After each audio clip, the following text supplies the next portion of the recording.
Good morning, friends. It's just past rainbow time here, and the journal I have for you, though, was written at 1 in the morning on 4/19/2010. It was the first one of the day. The Mayan day wasn't yet 2 house, so it was 1 wind. Midnight meanderings, computer withdrawal.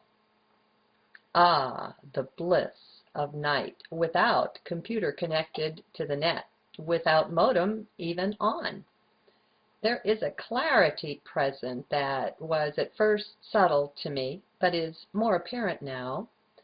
I will still not say I could identify this, eyes closed and no knowledge of the off or on status of things, but I may be soon able to do that as well.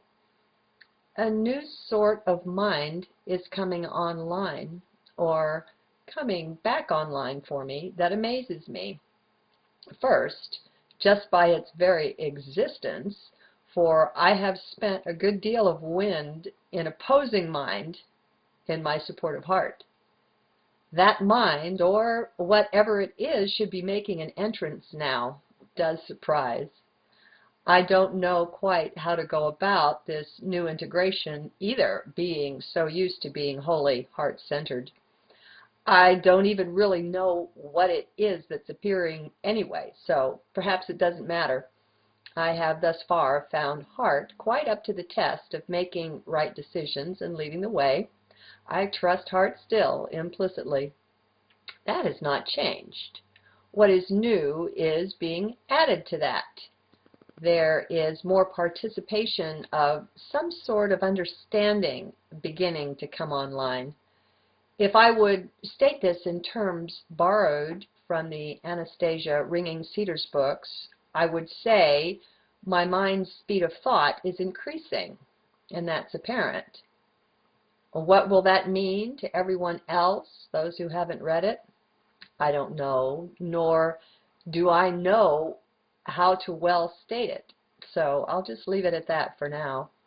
More understanding will arise later, or it won't, and I'll deal with that then. Clarity there is in increased measure. There's a certain cohesiveness, too, that feels pleasant, empowering.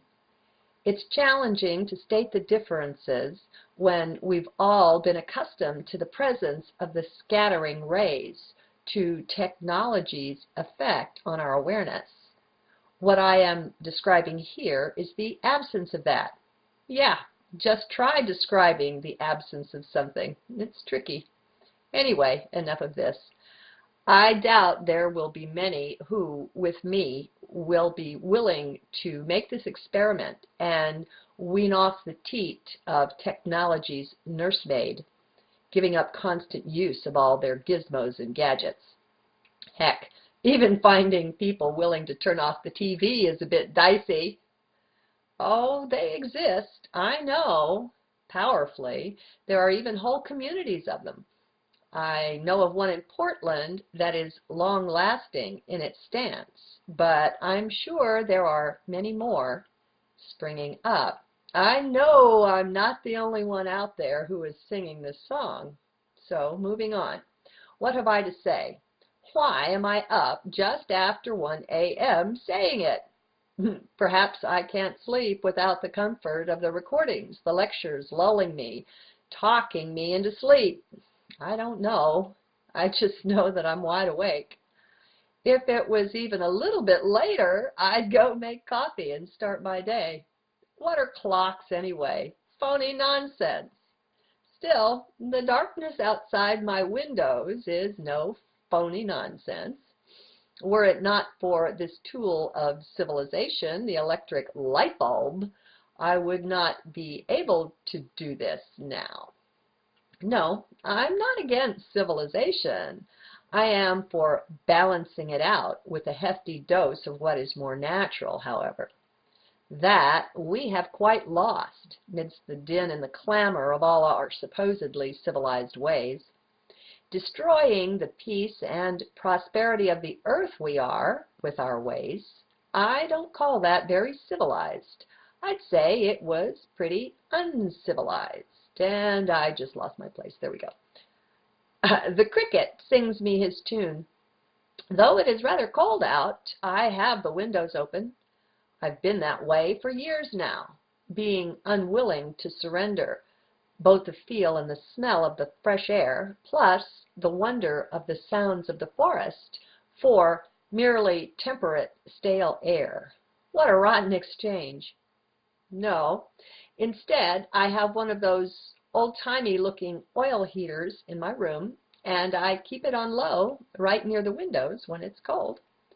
In the winter, I keep it on higher, but still the windows are open, even if just a bit. Fresh air is vital, refreshing, important. See if I'm right for yourself. Plus this, and I hope it is helping, I have an ionic breeze, a fairly pricey air ionizing system that even includes the blue germicidal lights you find in hospital rooms.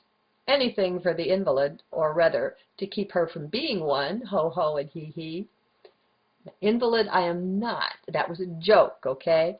Though you see me always in my bed, in my room, that is more lately due to being attached to the internet and computer set up there than out of necessity. I am coming out of a life quite close bounded by pain of a terrible sort. It is not so restrictive now, though. Things are looking up. Later then, have a blessed day or night or whatever it is for you there.